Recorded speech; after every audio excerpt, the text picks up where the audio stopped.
Okay, let's go ahead and get started then. So again, welcome to Unraveling the Mystery of 1031 Exchange Transactions.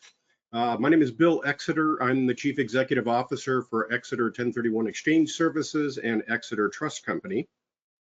That QR code is my contact information for those of you who want that. I apologize up front, I'm getting over a cold, so hopefully my voice holds out for this presentation. We named this Unraveling the Mystery of 1031 Exchanges because a lot of folks will call us and say, I talked to 3 or 4 people, I'm getting 3 or 4 different answers. I'm really confused as to what matters, what really qualifies for 1031 exchange treatment, and why all of these different answers. So what we try to do is unravel that mystery, really kind of paint the picture on what really matters, what really qualifies, why you get those different opinions, kind of explain where that comes from. And in a lot of cases, what it is 3 or 4 opinions.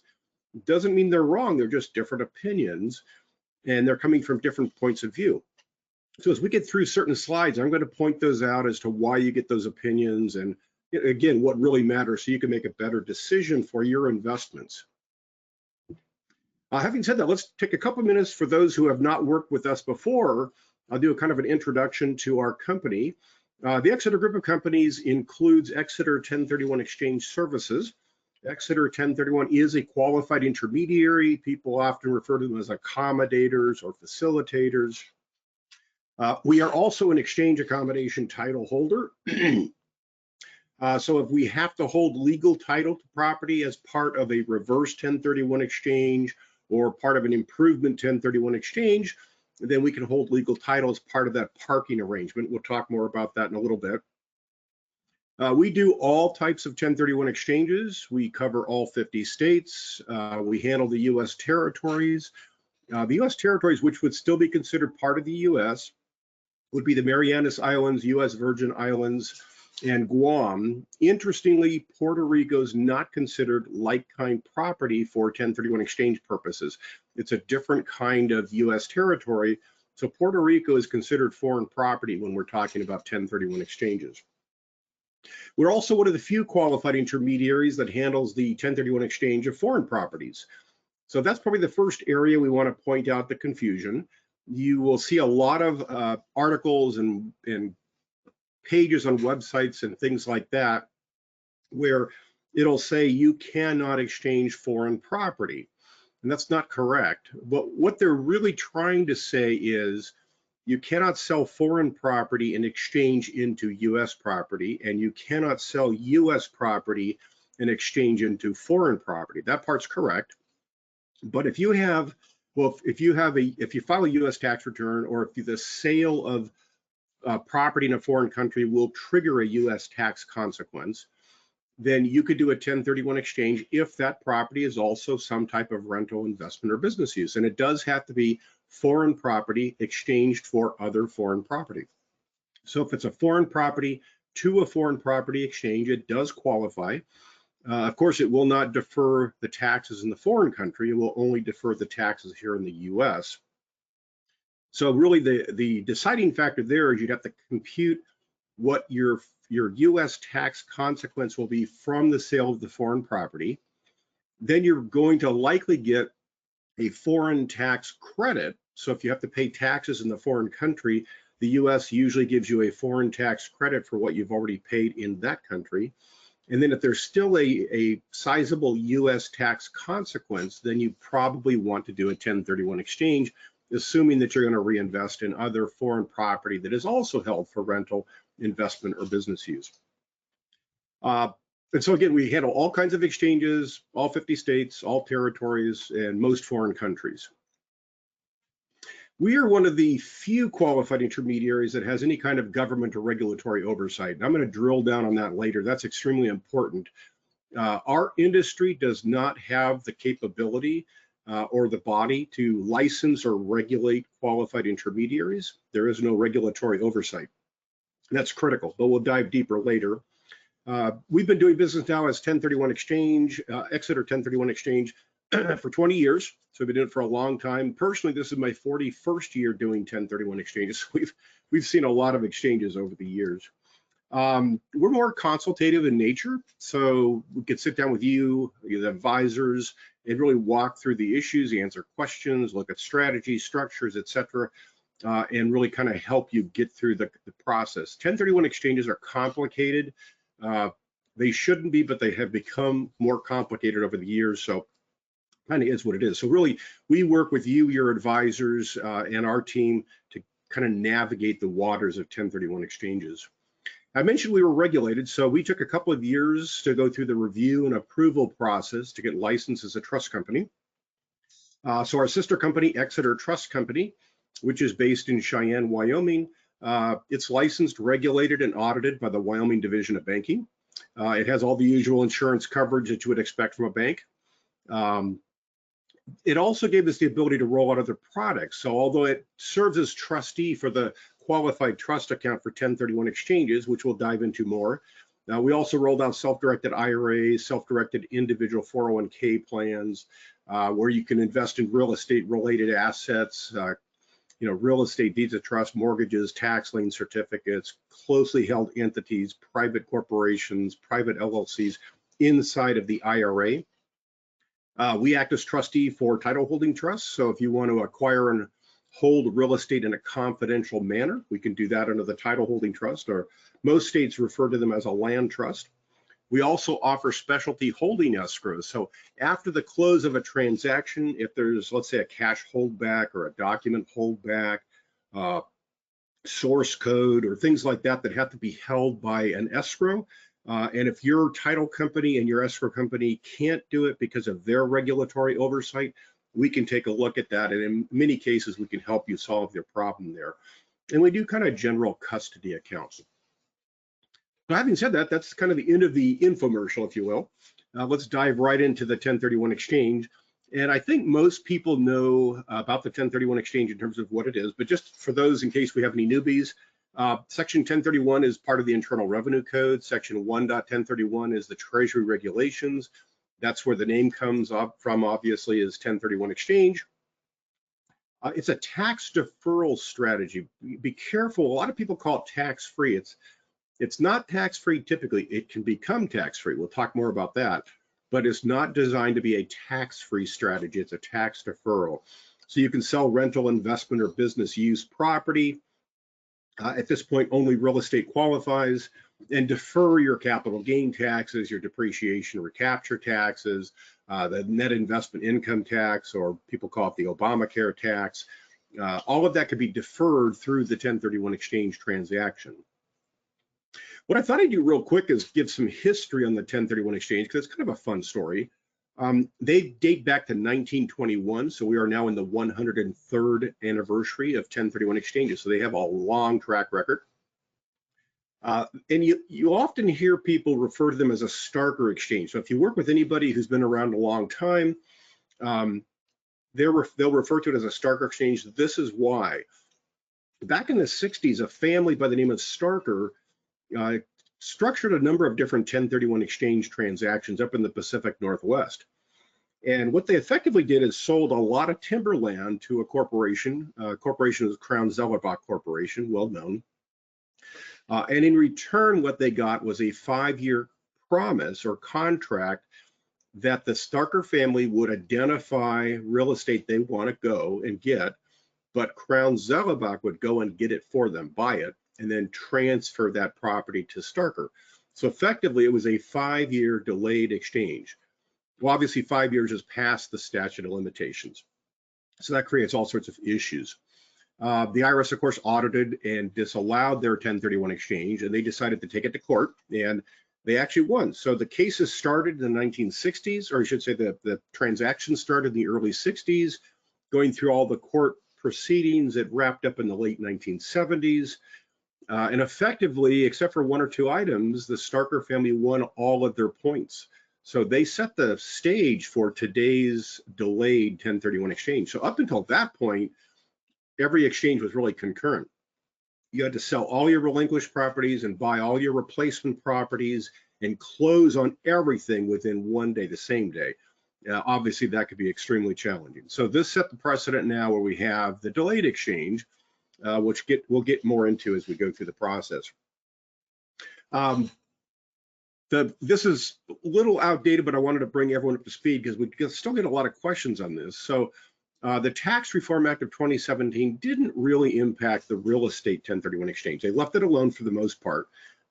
But to do that, we gave up the personal property exchange. So before 2017, we used to be able to do exchanges on any kind of asset. So even shipping, trucking, aircraft, herds of livestock, equipment, all sorts of things. As long as it was held for rental or investment or business use, it could qualify for 1031 exchange treatment. The Tax Reform Act of 2017 took all of that away. So 2018 and forward, we can only do 1031 exchanges on real estate. So I just wanted to kind of point that out in case people have heard otherwise. It's still, we still get a lot of questions about when I'm selling a business, can I exchange my assets? And the answer is no, not unless it's real estate. The other area is the 2017 Tax Act introduced us to the Qualified Opportunity Zone funds. Speaking of which, we've just passed the election and the inauguration for President Trump, and there has been talk already about either coming out with Qualified Opportunity Zone 2.0 or extending it or something. So at this point, the Qualified Opportunity Zones have almost phased out. There's only about 2 more years of benefit for deferring your current gain. We'll talk more about that later. But I think we'll see some changes there from Congress. The Tax Reform Act of 2017 also rolled out all sorts of bonus depreciation, Section 179 depreciation, things like that. And a lot of that's probably going to change. Some of these things will sunset out, meaning go away and revert back to what they used to be as of December 31st, 2025. We expect tax reform to come out this year in some form. So on that, it's all hands on deck. We got to keep our eyes open in case they decide to challenge 1031 exchanges or something else, and then we'll see what happens. Why use a 1031 exchange? And good question, because a lot of people, will ask, well, when should I not, etc. So most people fall into 3 categories. You're either selling one, buying multiple, so you're diversifying. That might be buying or diversifying by quantity, geographic area, asset class, all sorts of different reasons why you might want to do a diversification strategy.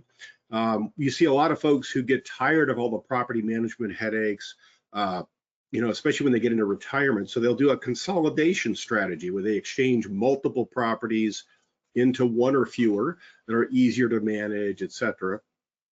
And then you get repositioning, especially with what's going on right now with the economy and what have you. You get a lot of people who think, okay, I'm going to reposition my portfolio into a different asset class or different geographic area to take advantage of things that are going on. So just make sure that whatever your goal and objective is, it has to meet your goals and your objectives. It has to put you in a better position. We always see a lot of folks who jump into a 1031 exchange and then really don't know what they're going to do. And it adds a lot of stress to the process for you, but it also may not put you in a better position. So make sure it's going to put you in a better position. Otherwise, the tax consequences can be very prohibitive. So having said that, tax consequences, anytime you sell real estate, it's going to trigger tax of some type. It's probably capital gain taxes, depreciation, recapture taxes. If your adjusted gross income is high enough, it's going to trigger your net investment income or the Obamacare tax of 3.8%. So federal, you've got capital gains of anywhere from 15 to 20%, depreciation recapture at 25%, net investment income tax of 3.8%, and of course there's exceptions. And then you've got your state rates if you have state income tax. So all of that's going to get blended together, and it can be deferred if you use a 1031 exchange transaction. So it's really all about keeping your money in your pocket, which makes it a lot easier for you to trade up in value, larger properties, or buy more units, more doors, increase your cash flow, etc. But it's a lot easier to do that when all of your equity is still in your pocket. If you had to write a check for about 1/3 of your profit, it's much more difficult to trade up in value when you've lost about 1/3 of your profit, which is going to come out of your cash position. One of the questions we get a lot of is, going back to my comment 2 slides ago, when should I do a 1031 exchange? When should I not do a 1031 exchange, etc. A lot of folks view the 1031 exchange as a transaction tool. And they say, well, I'm selling real estate. I do not want to pay taxes. I'm going to do a 1031 exchange to defer the taxes. But it's a lot more than that. It's really a wealth building tool. And most people try to continually exchange throughout their lifetime. So exchange and exchange and exchange. And every time you exchange, you continually defer all of those taxes that we talked about. And then if you hold the property until you pass, when you pass, you're going to leave it to kids, grandkids, friends, whomever. Whoever inherits that property is going to receive a step up in cost basis. What that means is, let's say years ago you bought property and you paid $100,000 for it. Fast forward to today and it's worth $5 million, and you pass. You leave it to your kids. Your kids are going to inherit that property, and their cost basis is going to be stepped up or increased to the fair market value at the date of death. So if it's worth $5 million at the date of death, it's going to be increased. Their cost basis becomes $5 million. They could sell the property the next day for $5 million. Their cost basis is now $5 million. They pay zero taxes. So that's what most investors try to do, is continually exchange and then leave it to their heirs, and the heirs avoid the capital gain tax. The reason that's possible is people say, well, that sounds too good to be true. Well, it's possible because the value of the property is included inside of the decedent's estate for estate tax computation. They can't calculate your estate tax and calculate it against your capital gain tax. That's double taxation. Now, most people, unless they change the limits significantly, most people will never pay estate tax anyways. I forget the threshold now for a married couple is like 24, 25 million. So unless your estate is over that value, which most of ours is not, you're not going to pay estate tax, and you get the step up in cost basis, so you don't pay the capital gain and depreciation recapture taxes. So we have a morbid sense of humor. We call it swap until you drop. Keep exchanging, or keep swapping until you pass on or drop, and then you leave the property to whomever you choose, and they will get that step up in cost basis. I wanted to pause real quick and point out some other tax deferral and tax exclusion strategies for a couple different reasons. It brought it to my mind this morning when I was kind of updating this, that with all the fires we've had in Southern California and then hurricanes and all sorts of things throughout the last 12 to 18 months, we should probably revisit some of these. So we're going to talk about 1031 exchanges today, but the first one I want to bring up is 1033 exchanges. And a lot of people have never heard of that. 1033 exchange kicks in one of two scenarios. One is a natural disaster. So here in Southern California, fires, floods, or hurricanes, tornadoes, mudslides. If there's a natural disaster and it either completely or partially destroys the property, it's an involuntary conversion. It wasn't the owner's choice, it just happened. Typically, you file an insurance claim, you get your insurance proceeds. Now, those are considered essentially sale proceeds. You've had part or all of your property converted, and you've received payment. Now, most people turn around and they're going to repair or rebuild the property. So that's considered reinvestment. So it's actually doing a 1033 exchange. They probably just don't realize it. So they've received proceeds and they've reinvested by rebuilding or repairing the property. So that's something to look at, because a 1033 exchange gives you a much longer time frame to reinvest your proceeds. You do not need, in fact, there's no capability to have a third party like a qualified intermediary hold the funds. In a 1031, you can't touch the funds. In 1033s, you can touch the funds. So that's also one of the benefits. There's no QI or escrow or anything like that required. Much longer time frame to reinvest. One of my favorite parts about the 1033 exchange is you can actually keep some or all of the cash.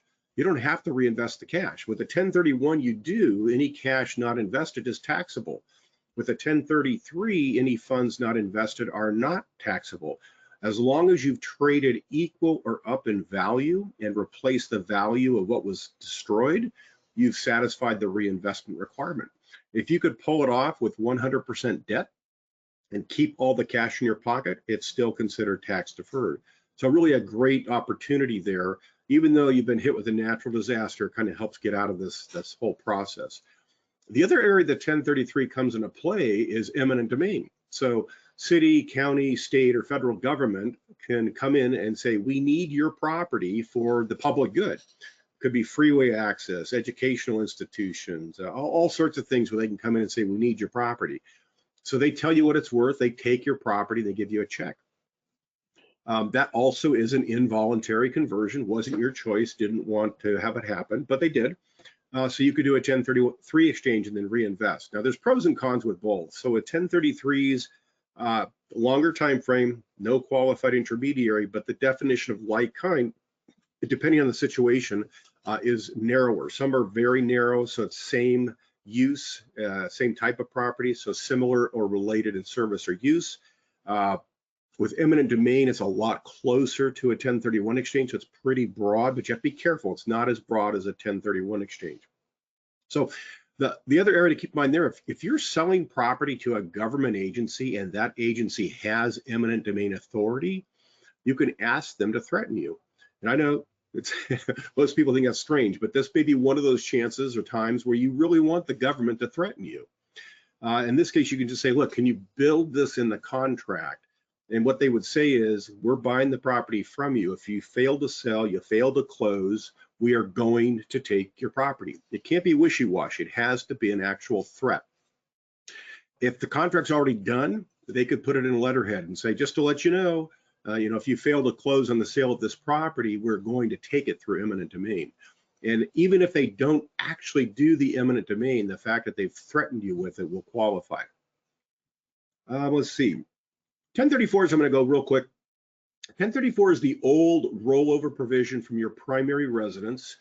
If you sell your primary residence, you can roll over the gain if you buy another residence of equal or greater value within 2 years. That was taken away from us. That was repealed in 1996. So in 1997 forward, we now have the 121 exclusion. The 121 exclusion is a better mousetrap in most cases, but not for everyone. It depends on how much capital gain you've got built up in your property.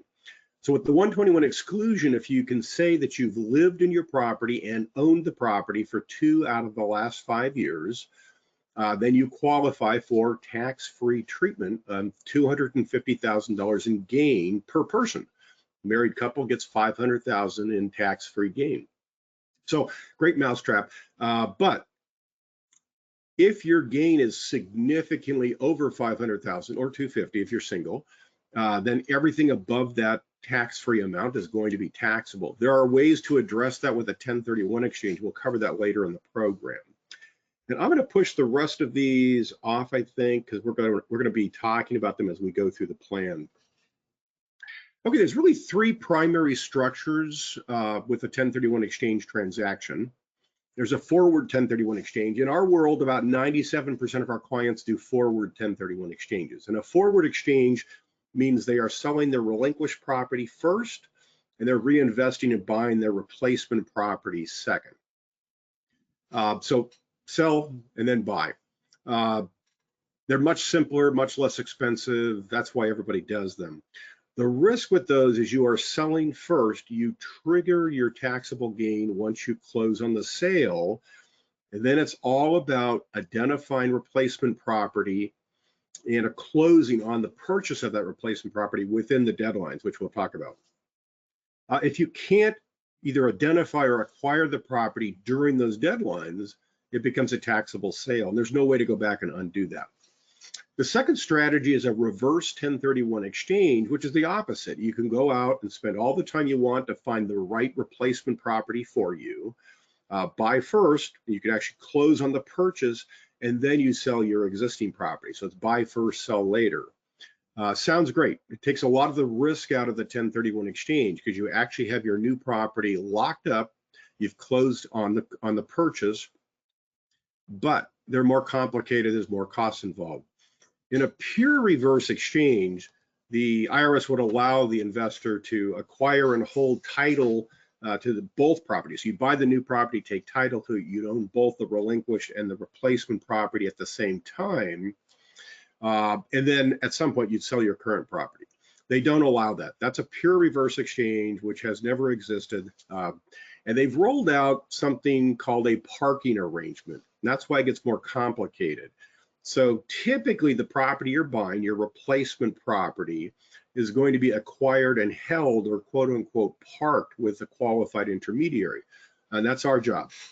So we actually set up an exchange accommodation title holder just for you. That takes title and holds title to the property. And then you've got 180 days to sell your current property. That's why it gets more complicated. Lenders, traditional lenders typically don't like them because we're holding title to the property. So we can get on the phone with a prospective lender and see if they're willing to do that. So it does take a lot of the risk out of the 1031 exchange, but it does get a lot more complicated. And that's just kind of a 30,000-foot overview on reverse exchanges. The third category, which you don't see a whole lot of, is the improvement 1031 exchange. An improvement exchange can be done with a forward exchange or with a reverse exchange. So what it boils down to is you are selling an asset and you're buying another asset, reinvesting in another asset, and you're going to use some of your proceeds from the sale to make improvements, capital improvements to the new replacement property.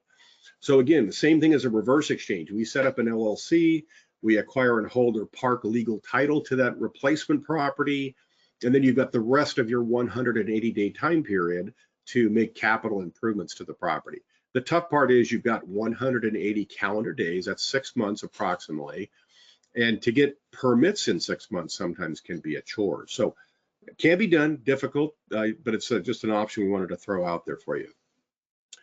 So now we're going to get into some of the areas where there's a lot of confusion. So this is the first one. You need to make sure that your 1031 exchange is set up before any of your transactions close. And that is critical. And there's still, we still get calls like literally almost every week where they say, I closed yesterday, last week, last month, and either just found out about or just decided to do a 1031 exchange. Unfortunately, it's too late. The reason for that is when you set up the 1031 exchange, the purchase and sale agreement or contract is assigned to the qualified intermediary. So we step into your shoes. We become the seller or we become the buyer, depending on which exchange you're doing. And that's what allows the tax deferral to happen. So when the sale closes, we are listed as the seller and we have the right to receive the proceeds. We receive those and deposit those into your 1031 exchange account. If the 1031 exchange is not set up prior to closing, even if you tell the closing agent, don't disperse the funds, I'm going to do a 1031 exchange, the fact that it closed means you have the right to receive the funds. You could call up the closing agent and say, I've changed my mind, send me my money, and they would have to. So that triggers the tax consequence. So make sure the 1031 exchange is set up prior to closing.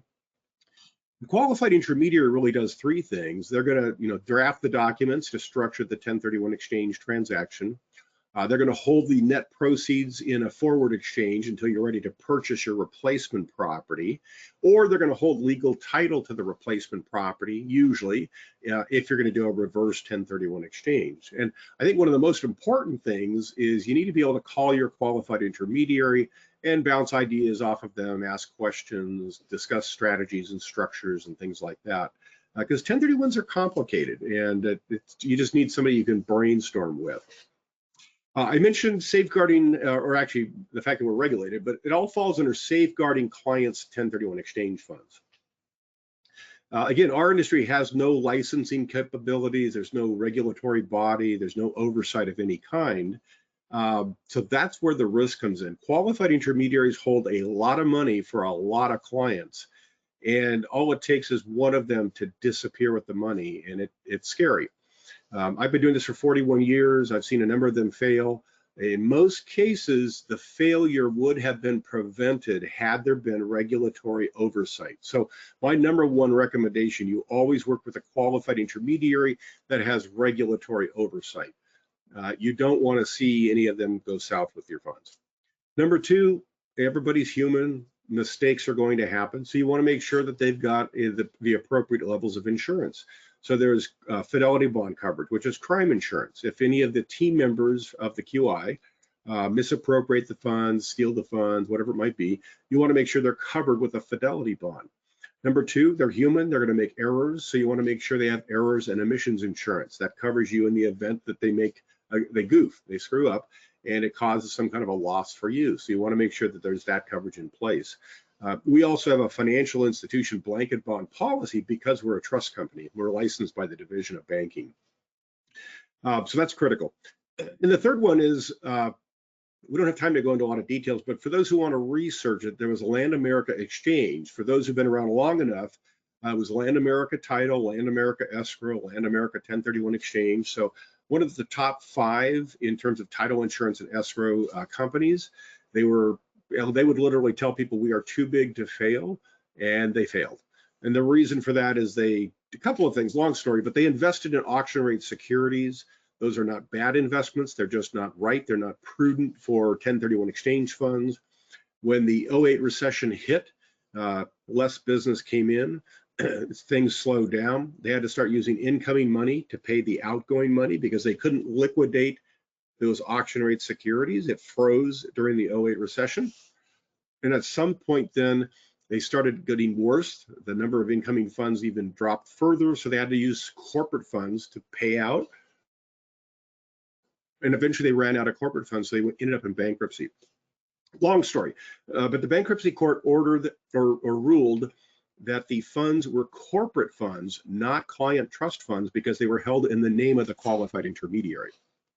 The judge also ruled that had the funds been held in a qualified trust account or a qualified escrow account like the Treasury regulations permit, his ruling would have been different. So these to me are the 3 most important things you look at when looking at qualified intermediaries. You know, I know people get hung up on, where you're located, fees, etc. Those are also important things to look at, but these are like the 3 most important because you're talking about a lot of money, your hard-earned money.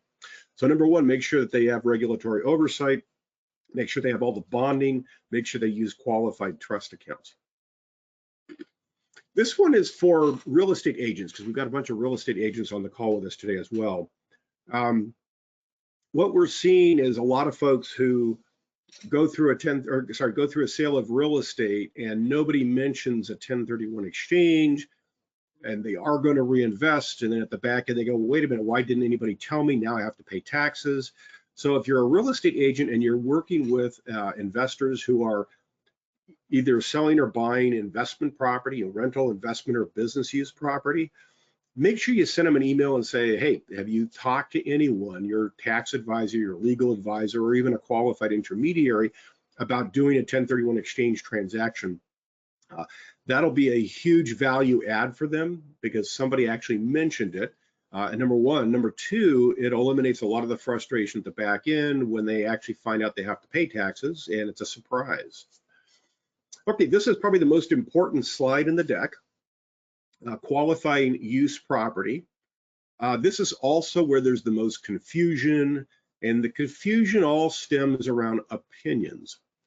So I'll kind of dive into this and I'll bounce around a little bit because I want to really kind of spend a little extra time on this slide. Number 1, you hear lots of things. We're going to talk about a few of the examples, but they're opinions, and that's why you get those 3 or 4 opinions I talked about at the very beginning of the webinar. Keep in mind, those are just opinions. So it's the intent and what the investor can prove under audit that is critical. That's what matters. It's not necessarily the holding period. So that's the area people get hung up on the most, the holding time. How long have I held title to the property? We'll get people who call and say, I've been told that I do not qualify for a 1031 exchange because I didn't hold the property for at least 1 year or 1 year and a day or 2 years, 18 months, whatever it might be. Why? What really matters? Well, the first thing to note is the tax code and the regulations have no holding period required. What it does say is you have to have the intent to hold for rental, investment, or business use. So let's break that down a little bit. Holding it for rental means it's some kind of income production. You sign a rental agreement or a lease agreement, you're collecting income. That's rental property and clearly qualifies. And a lot of things that you see on the internet will say you have to have the intent or you have to hold the property for rental purposes. Well, they have the right idea in mind, but it's misleading because you can also hold property and it doesn't have to produce income, but it does have to be held for investment. So you may have investors who maybe sell a single family home and 1031 exchange into land, dirt, unimproved property, and they hold it for capital appreciation. That qualifies. So held for investment or capital appreciation will qualify for 1031 exchange treatment. Or you can buy property and use it in your trade or business, and that would also qualify. So anything qualifies if it's rental, investment, or business use. Now, if the investor is actually buying property to do something to the property and then sell it, so whether they're developers, rehabbers, condo conversion specialists, contractors, they typically buy, do something, and sell the property. They're actually holding for sale. They're not holding for investment, so they don't qualify for 1031 exchange treatment. Now, if any of those folks were to buy the property, do whatever they're going to do to it, and then hold it as rental property or use in a business or something, it would qualify. So again, it boils down to what is your intent. And just a couple of quick examples. There's 2 court cases. Both were developers, both bought dirt, both held the dirt. Neither one built anything. Although they did intend to, they just didn't build anything. And then one held the dirt for 12 years, one held the dirt for 20 years. Both ended up not building, both ended up selling, both did 1031 exchanges, both got audited, and both were disallowed. And people were shocked because it was a long-term holding period. But the intent was to buy, build, and sell. So they're holding for sale, they're not holding for investment. Now, somewhere along the way there, had their business model changed, had the real estate market changed, and maybe they said, we're no longer going to hold these for development, we're going to hold these for capital appreciation. And you can easily document that by changing how you report it on your tax returns, financial statements, loan applications. Emails back and forth between you and your advisors can be a big help, or they can hurt you. Be careful what you put in writing. But if you can document your intent has changed, etc., then their exchanges would have qualified. Now, on the flip side, we had one of our clients who sold at a 1031 exchange, bought a condo, did not read the CC&Rs until a few days after closing, quickly found out that it had to be owner occupied, not rental. So he immediately sold at another exchange, bought another property. He was audited by the California Franchise Tax Board, which is a lot worse than the IRS, by the way. And they allowed his exchange to qualify because he could prove his intent was to hold for rental, except there was a business reason why he couldn't do that. So even though he only held that first replacement property for about a month and a half, his exchange still qualified. I wouldn't try to push your luck with that very often, but that's kind of what happened in that situation. So it shows you that a very long-term hold does not necessarily mean you will qualify, and a very short-term hold does not mean you won't qualify. It depends on the facts and circumstances, what you can demonstrate should you get audited. But people do get hung up on the length of time, and obviously the length of time is not the decision criteria, but the length of time certainly supports your position. So if you say, I'm holding it as rental property, and you have 24 months of rental activity, very easy to prove that was your intent. So when people ask me that question, my personal opinion is this: if you've sold, you do an exchange, you buy property, they're both rentals, very clean, you're not pushing the envelope, 12 months should be a sufficient holding period, and that straddles 2 tax periods. If you're getting aggressive, if you're pushing the envelope, if you were a developer, a builder, what have you, if it might look like your intent was to build the property and hold for sale, if you did or you want to live in one of the properties, then I'd probably go 24 months, which is a longer time frame, straddles 3 tax periods, much easier to prove your intent at that point. So the length of time doesn't really matter per se, except it certainly helps prove your intent and your position. Having said that, and I just realized I forgot to announce at the very beginning, if you have questions, post the questions in the question console, and I will take questions as we go. So I'm so sorry, I just remembered to say that. But go ahead and post any questions you might have. Be happy to take them. We also have about an hour at the back end where if you want, you can hang around and we'll answer any questions that might come up. Like-kind property is another one of those areas where we have a lot of confusion out there. There are still curriculum that I see, brochures, PowerPoints, where they say like-kind means condo for condo, apartment for apartment, and that is not true. Like kind literally means you are selling real estate, you have to buy real estate. Simple as that. So any kind of real estate will qualify as long as it's held for rental, investment, or business use. So don't get hung up on like kind, because that's actually fairly broad. It's going to include a lot of categories, which we'll talk about in a minute. Keep in mind, the only real exception there is if you're selling foreign property, you do have to exchange foreign property for other foreign property. And as we spoke before, personal property no longer qualifies. Personal property means non-real estate. So here's a quick list of like-kind property. All of these here can be exchanged between each other. So you can sell single family or multifamily. You can buy a timberland or vineyards or ranches or farmhouses. So all of these are considered like-kind to each other. You'll notice it includes things like air rights, water rights, mineral rights, certain types of oil and gas investments, fractional ownership like Delaware statutory trusts, or tenant and common investment properties. So all of these are like-kind property. Just as important is what is non-like-kind property.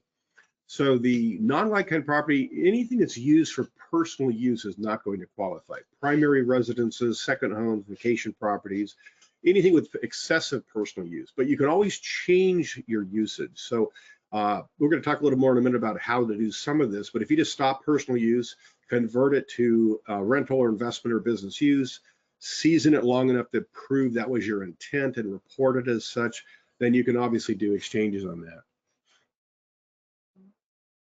And we do have one question that just popped up, is what is the process for properties currently registered as an LLC for 1031 exchange treatment? Good question. I'm going to put that up just for a minute. We've got a slide that is going to kind of cover that. And then if I don't get the full answer for you, you can just post a follow-up question. And this is kind of getting into that same exact question. The non-like-kind property, when you hold title in an entity, gets complicated. You have to remember that legal title and ownership is not owned by you as an individual, it's owned by the entity. So in going back to your question, if you own real estate inside of an LLC, you don't own real estate. You own a membership interest in an LLC, and the LLC owns the real property.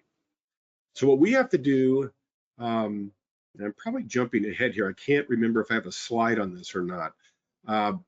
But this is a good question because this is where we get a lot of misinformation out there. A lot of things you see in brochures and websites and even presentations will say the relinquished property and the replacement property must be held in the same exact legal name on both sides.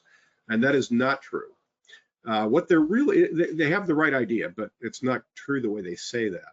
What they're really trying to say is it has to be considered the same taxpayer. And that's the critical part.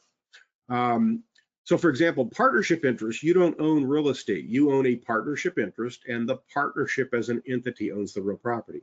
LLCs, if it's a membership, a multiple member LLC, you don't own real estate. You own a membership interest, which is generally treated as a partnership interest in a partnership, and the LLC owns the real estate. I'm going to deviate here a little bit and answer his question at that time. So if the LLC is a multiple member LLC, then the entity that has to do the 1031 exchange is the LLC because it's treated as a partnership for tax purposes. It is a separate entity from a 1031 or from a tax perspective.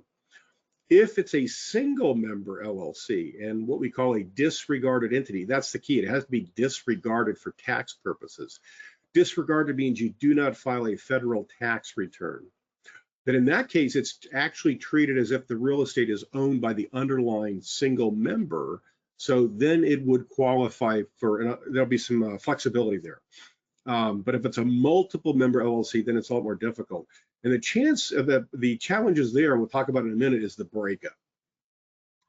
So keep that in mind that if you own property inside of an entity, you don't own real estate, the entity does. We have to drill down and find out who is the real taxpayer so we know who's really doing the 1031 exchange transaction. And then we need to look at, okay, are there any disregarded entities? So disregarded entities, like I just mentioned, there's a single member LLC. Although a single member LLC does not necessarily mean it's also disregarded. So you want to ask your tax advisor and confirm that the entity is treated as a disregarded entity. Land trusts. Delaware statutory trust, standard living trust, revocable living trust. Those are all disregarded entities in most cases. So again, check with your tax advisor to see, but in most cases, you're going to be okay there. Vacation properties. So, you know, in most cases, the vacation property is used for personal use. They don't always rent it out. So the IRS came out with a ruling, Revenue Procedure 2008-16, that was really positive. It said if you rent out the property for at least 2 weeks for the last 2 years, and you limit your personal use to not more than 14 days, 2 weeks, or 10% of the number of days you rent the property out. So if you rent it for 200 days a year, you can use it for 20 days a year personally. You actually can still do a 1031 exchange. So very positive ruling for second homes and vacation properties. The other question we get though is, I don't want to wait 2 years. Well, then you need to stop all personal use, rent it 100% of the time, as long as you possibly can. The longer you hold it as rental, the safer it is. Personally, I would, if it's personal use and then I convert it to investment property, I probably would rent it for 24 months, straddle the 3 tax periods to be extra safe. Okay, jumping into the deadlines. Most people know this, but I just want to make sure we reiterate it. So with 1031 exchanges, you've got 45 calendar days to identify what you're going to acquire. It's 45 days after the close of the sale of your current transaction. So if you can get your transaction to delay, maybe just tell the buyer, look, you got to cooperate with me. I need time to find a replacement property. Options to control the property with the buyer, but not close on it. Lease with an option to buy, renting the property to the buyer. Anything where you can, you know, tie it up with the buyer, but not close on the transaction buys you more time. Same thing on the replacement property side. If you can, you know, lease the property, tie it up, have an option, whatever it might be, and then you're ready to close when you are ready to close, that would also work. But the 45 days starts working from the close of the sale, which means the date the buyer takes title, not just legal title, but takes ownership of the property, starts the 45 days. The day after is considered day number 1. Then you've got exactly 180 calendar days from the close of the sale to complete the acquisition. So you have to buy and take title and close on all the purchases you intend to have count as part of the 1031 exchange. So keep in mind, it's not 45 plus 180.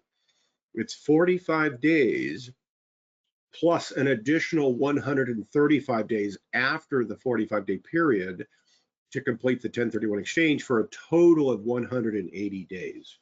So again, anytime you can extend or delay the closing, you buy yourself some more time. Identification rules, we got a lot of confusion here because it's not easy, it's complicated. As long as the investor complies with only one of these, it will qualify. So most people use the 3 property rule. You identify 3 properties, probably with the intent to buy one. The second and the third property are backup properties. The challenge in today's market is the second and third property are probably long gone. So the idea of identifying 3 and 2 or 3 of them are backup used to make sense, not in this market, but you still want to do it because you never know. So, but you could certainly buy all 3 as well. You could identify 3 and buy 3. There's no limit to the value. You can identify any value you want, but you just can't identify more than 3. But then you get investors who say, you know, I want to sell one large property. I want to diversify. I want to buy a whole bunch of smaller properties. The 3 property rule probably won't work. So the 200% of fair market value rule means that if you sold an asset, say for $4 million, 200% of that would be $8 million. The limit is on the number, the value number that you can identify. So in that example, you cannot identify more than $8 million in value. So we had an investor here in California, sold property for $4 million, went to Tennessee and identified about 56 different single family properties, bought 20 some of them. So all it does is it gives you the ability to identify a lot more properties to do your due diligence on. You only have to reinvest that $4 million. So keep in mind, you're not investing $8 million, you're just identifying $8 million. And then you've got to at least purchase $4 million or so to defer your taxes. The 95% exception, you have to be careful with that. That's really designed for somebody who's doing a portfolio acquisition. So perfect example, we had a lady who identified 40 single families, called her and said, that's way over 200%. She said, that's okay. It's one contract, one seller, one buyer. I'm either closing on all or nothing. And so in that case, she closed on 100%. It's greater than 95%. So she took advantage of the 95% exception. She bought at least 95% of the value that she identified.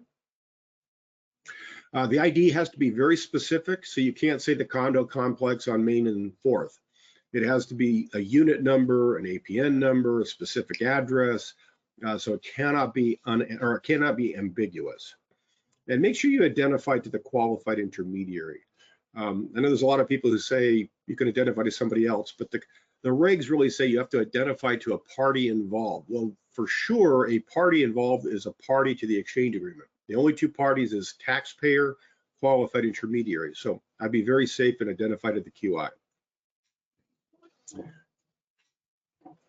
There's a lot of misinformation here in terms of reinvestment requirement. So we want to go into a little more detail here as well. A lot of investors will call us and say, oh, I thought I only had to invest just the equity, my taxable gain, etc. And none of those are correct. What matters is your top line. So let's say, going back to that example I just used of 4 million, let's say you're selling for $4 million. You could subtract your routine selling expenses. That may get you a net sale price of about 3.8, 3.85, something like that. Notice we did not subtract mortgage. We just subtracted routine selling expenses. We'll talk more about that in a minute. So the 3.8 million-ish, that's the magic number. That's what you have to reinvest to defer all of your taxes.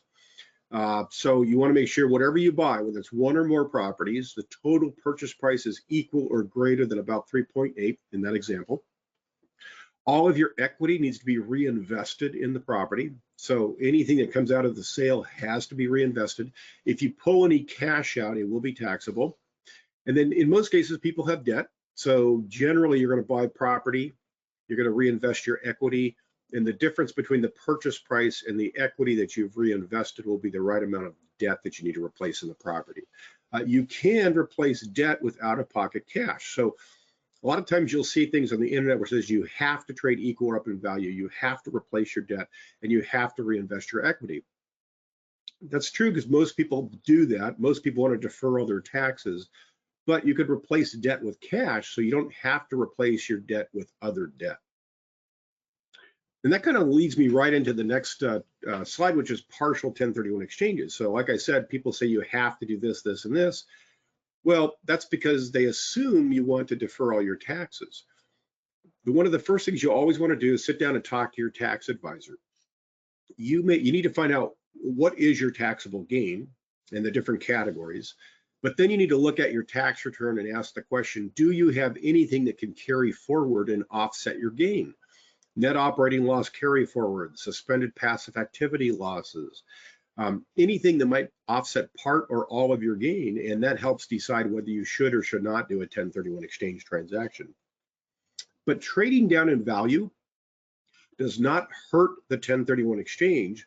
It just means you are going to pay some tax. So maybe you sell for 4, your net sale price is 3.8. Maybe you purchase for 3.5. You've traded down by 300,000 from your net sale price. That does not hurt the 1031 exchange transaction, but you will pay tax on that $300,000 unless you have something that carries over and offsets that. So again, net operating loss carry forward, suspended passive activity losses, etc. So partial exchanges are okay. You can pull cash out as well, but you will pay tax on that. Some people get a larger mortgage on the new property and end up with 1031 exchange funds that were not reinvested. That doesn't hurt the 1031 exchange, but they are taxable.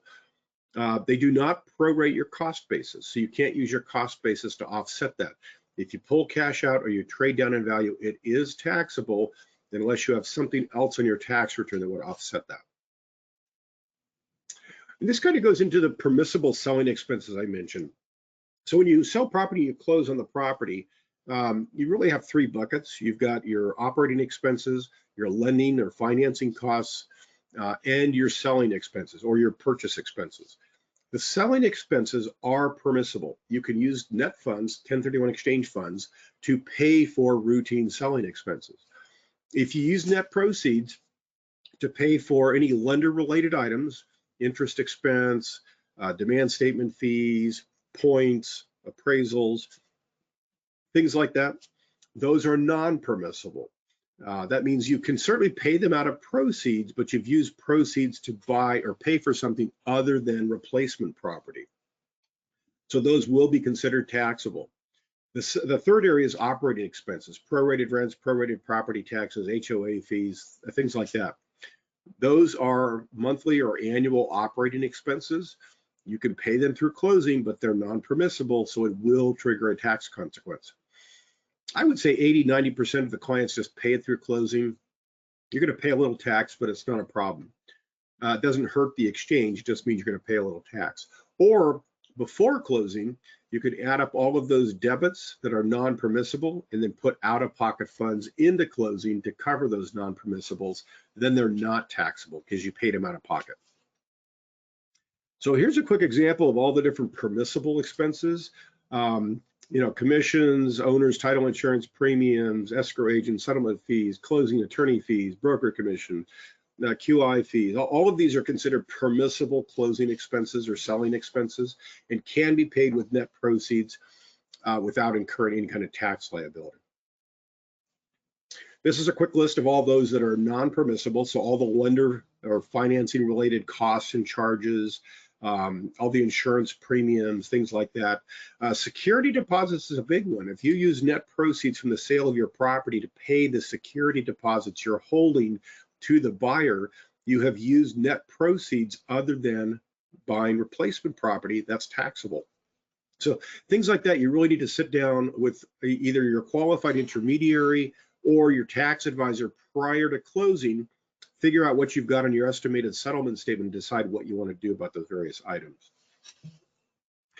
You could certainly exchange multiple properties, so you can sell 1, 2, 3, 4, 5, 6 properties, whatever. There's no limit. You can sell as many as you want, and or you can purchase as many replacement properties as you want. It gets challenging with the more properties involved. The identification process is generally the complication there, but all of that's possible. You can sell multiple and exchange into one or fewer. You can sell one and buy multiple, any combination thereof. So it's not limited to one property for one property. Sometimes you need to combine two 1031 exchanges. So for example, maybe you're selling one property, you're buying one property, maybe you sold for $5 million and your replacement property is worth $10 million. And then you think, geez, I wish I could sell a second property to help pay for this, but I don't have time. So it's possible to start with a forward 1031 exchange. When you go to buy the replacement property, we can split that. We can allocate half of that to the forward exchange, wrap up the forward exchange. The second half of the 10 million would be allocated to a brand new reverse 1031 exchange. So now you have the ability to go out and identify and purchase a second replacement property. So lots of different potential ways of structuring that depending on your situation. Seller carryback financing is a big one today. With interest rates the way they are, we're getting a lot of people who call and say, I've sold my property with a seller carryback note. That gets challenging. My first advice is try not to sell property with a seller carryback note. The reason for that is you're selling property, your net proceeds, all of your net proceeds must be reinvested in your replacement properties to defer all of your taxes. When you sell with a seller carryback note, you're getting some cash and you're getting a seller carryback note. That seller carryback note is part of your proceeds. So there's different options with that, but it gets really complicated. Somehow the value of that seller carryback note has to be used toward the purchase of your replacement properties. If you can't, then that seller carryback note is going to be outside the exchange. It'll be taxable as an installment sale under Section 453, and it gets painful. So we have a whole webinar just on seller carryback notes. If you can put cash out of pocket into closing to cover the note, you're literally lending the money to the client or the buyer. That would work, but that's usually a lot of money to come up with. So that's one of the possible choices. We could also draft the seller carryback note in our name as your qualified intermediary, and then after that, figure out how do we deal with the note. So if you can buy the note out of your exchange later, that would work. That's not the technically correct term, but that works. Or if you can sell the note, that's a possibility, but usually the buyer of a note wants a discount, so it gets a little expensive. You could use the note as part of the payment towards your replacement property if the seller is willing to take that. Most sellers won't touch a third-party note, but it is done. We have done them. Or you just say, I give up, I'm going to carve it outside and just pay tax as the payments come in. So that's why I say it gets complicated. I would try not to do a seller carryback note, but if you have to get the deal done, we can go through a lot more details with you to kind of walk you through that. And I jumped the gun, so we've already covered same taxpayer requirement. Going back to Ramesh's question, so if you get an LLC, let's say there's 5 members and you guys are selling real estate, and the 5 members don't want to stay together, what do? Well, the entity owns the real estate, not the individual members. So if the entity sells the real estate, gives each member their pro rata share of the net proceeds, there's no way to do a 1031 exchange because the entity sold real estate. The individual members are just getting cash distributions. That doesn't qualify for a 1031 exchange treatment. There's all sorts of possible solutions. It depends on what the 5 members want to do. Some want a 1031, some want to cash out. So we have to look at the fact pattern and see what the structures could be, but there are solutions. So when somebody tells you, no, you can't do that, you can. It just gets complicated. So we can certainly dive deep on any specific transaction that you might have. Related party transactions, and then we're almost done. So if anybody has any follow-up questions to ask, go ahead and post them. The related party issues, we're getting a lot of questions on these the last couple of years. So the first thing people do is they research the tax code, and the tax code says, no problem, you can sell to a related party or you can buy from a related party. They just have to hold the property for 2 years. So it looks like it can be done. The IRS issued Revenue Ruling 2002-83 back in 2002. So that's the 2002 year, of course, and then it's the 83rd Revenue Ruling that came out that year. And that's what creates the complications. So this is a quick overview that'll help you kind of remember that. If you are selling to a related party, not a problem. It's a 2-year holding period. That's easy. And that's the only requirement. So selling to a related party can be done. If you are buying from a related party, it probably will not work. There are some exceptions. We have to show that the purchase is not trying to avoid taxes. And there's a couple ways we can do that. One is if the related party does their own 1031 exchange, they're both tax deferred, there's no tax avoidance. If the related party who is selling their property to the exchanger can show that that person is going to pay at least as much in taxes that the exchanger is deferring through their 1031 exchange, we can show there's no tax avoidance. It gets complicated. So your tax advisor will have to get involved there and kind of help out there. We'll kind of cover this a couple times here. So special tax planning opportunities. There's different ways to combine a 1031 exchange with other parts of the tax code. So at the very beginning, we talked about 121 exclusion being the new tax-free gain on the sale of your primary residence. But I'll use a couple that was a client of ours as an example. This is a number of years ago, but I keep using the same one. They bought property and lived in it in La Jolla, California for 42 years.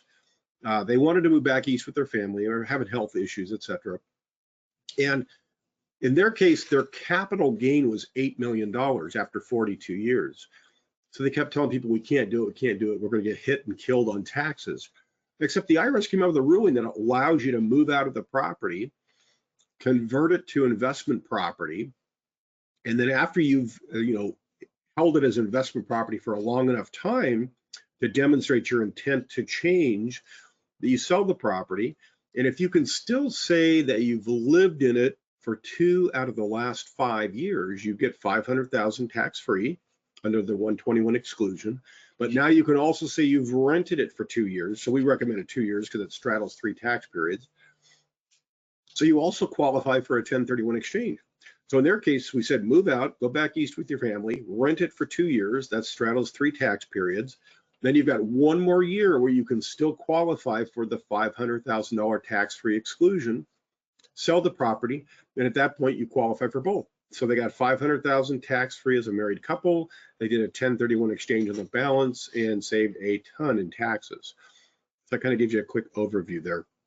There's lots of ways to piece the various 1031 exchanges together to solve different types of problems. So a lot of times you'll hear people say you can't do it. Well, not necessarily. There are possibilities. We just have to look at the facts and circumstances and kind of go from there. We do have a couple questions. So one is, will a copy of the webinar be available? Yes. So after the webinar is done, it's either 1 or 2 hours afterward, you'll get an email with a link to the recorded webinar. So you certainly can get that. If for some reason it doesn't come out or you can't get it, or just let us know. We can make available the brochures, guidebooks, all the educational material that you would like. So we can certainly help you with that. There's another question on fees. So fees, I'll cover kind of our fees and also the industry fees. So for a regular forward exchange, today you're probably looking at least $1,000. Most are probably in the $1,200, $1,300, $1,400 range. So usually $1,000 to $1,500. Some go higher than that, which is getting a little expensive. It depends on what you're getting for that extra fee. I think most of us are right in the $1,200, $1,300, $1,400 range. For us, it's $1,295. So if it's a regular exchange, 1 sale, 1 purchase, we're $1,295.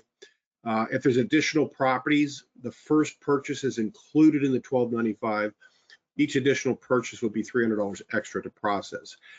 Reverse exchanges are going to be all over the place.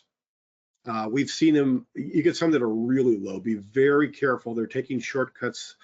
They may not even realize they're taking shortcuts because most people who really know what they're going to doing the reverse exchange fees are going to be anywhere from say $6,000 to upward of $15,000, and it should include a lot, including full compliance with the way it's supposed to be structured. Anything that's way under $6,000, be very careful. So that kind of gives you an idea on fees there. If you have any other questions, go ahead and post them now. Otherwise, I'll wait a few minutes just to see if there's any questions, and then we'll wrap it up.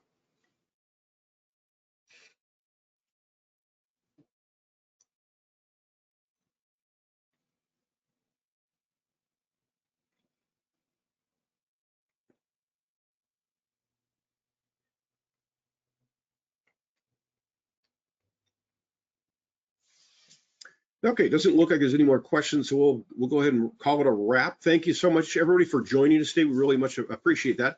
Anytime you have questions, we're always available to brainstorm, so feel free to reach out to your local Exeter contact, and they'll walk you through any questions, brainstorm, bounce ideas off of them, etc. If it gets complicated, they can get me on a conference call with you, so not a problem, and really look forward to working with you. Thanks so much. Take care. Bye-bye.